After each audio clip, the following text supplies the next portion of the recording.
आगे बढ़ते हैं विद द कॉन्सेप्ट नंबर 21, जो बात करता है अबाउट पैरेलल लाइंस। ठीक है। अब देखो यार, याद रखो, लिखो अपने पास बल्कि, लाइंस आर कंसिडर्ड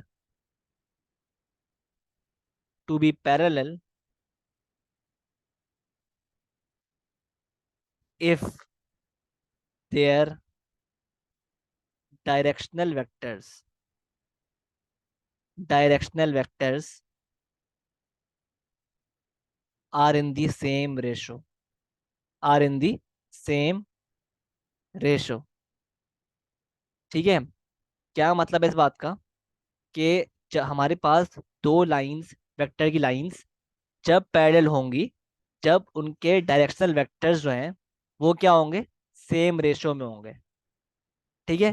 क्या मतलब है, तो लेट से मेरे पास दो लाइंस हैं। एक है लाइन R1 = A+λB, और एक है लाइन R2 जो बराबर है C+μD।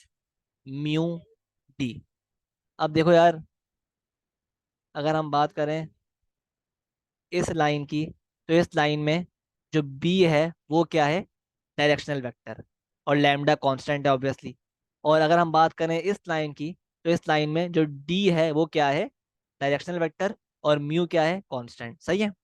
तो अगर मेरे पास बी और डी जो है वो सेम रेशो में है ना, तो इन दैट केस ही हमारे पास जो R1 और R2 लाइंस है ना, ये क्या होंगी, आपस में पैरेलल। ठीक है।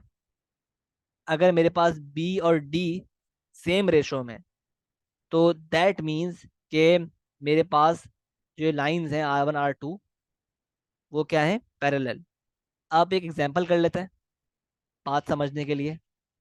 तो लेट से मेरे पास एक लाइन है R1 उसकी इक्वेशन है 5 1 3 प्लस लैम्डा -2 -1 और 3। सही है। और एक लाइन है R2, उसकी इक्वेशन क्या है, की इक्वेशन है 1 2 -2 प्लस μ 4 -4 -2 6। ठीक है। अब देखो, अगर हमें प्रूव करना है ना, अगर हमें प्रूव करना है कि जो R1 और R2 हैं ये आपस में क्या है, पैरेलल हैं, अगर हमें प्रूव करना है तो हम क्या करेंगे, हम इन दोनों लाइंस के जो डायरेक्शनल वेक्टर्स हैं ना वो हम चेक करेंगे।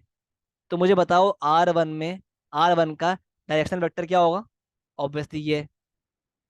और R2 का जो डायरेक्शनल वेक्टर है वो क्या है, ये, है ना। तो हम बेसिकली इन दो वेक्टर्स को, यानी R1 का जो ये है -2 -1 3, और R2 का जो डायरेक्शनल वेक्टर है यानी -4 -2 6, इन दोनों का आपस में चेक करेंगे कि क्या ये सेम रेशो में है। और हम किस तरह पता लगाएंगे कि सेम रेशो में है या नहीं, हम क्या करेंगे, आप खुद देखो यार। ये जो, अगर मैं इस वेक्टर में से लेट से कॉमन लेता हूँ 2, तो क्या बचा अंदर, अंदर बचा -2 -1 और 3। तो आप चेक कर रहे हो, सिर्फ और सिर्फ 2 कॉमन लेने से मेरे पास ये वेक्टर और ये वेक्टर बराबर हो गए। तो इसका मतलब होता है बेसिकली कि सेम रेशो में है। ठीक है। ये एक इंडिकेशन है कि वेक्टर्स क्या हैं, सेम रेशो में है। हमने क्या किया, हमने 2 कॉमन लिया, तो ये क्या बन गया, ये वेक्टर सेम बन गया एज दिस वेक्टर, है ना। तो ये एक निशानी है कि दोनों वेक्टर्स जो हैं वो सेम रेशो में। ठीक है। अगर कोई चीज़ किसी भी वेक्टर में से कॉमन निकाल ली है और उसकी वजह से दोनों वेक्टर्स सेम हो गए, तो ये निशानी क्या होती है कि भाई दोनों जो डायरेक्शनल वेक्टर्स हैं वो क्या हैं, इन दी सेम रेशो हैं। ठीक है। तो क्योंकि हमारे पास ये दोनों वेक्टर्स सेम रेशो में हैं, तो we will say since B and D जो कि डायरेक्शनल वेक्टर हैं, बी R1 का है लेट्स से, और बी डी जो है वो R2 का है, are in the same ratio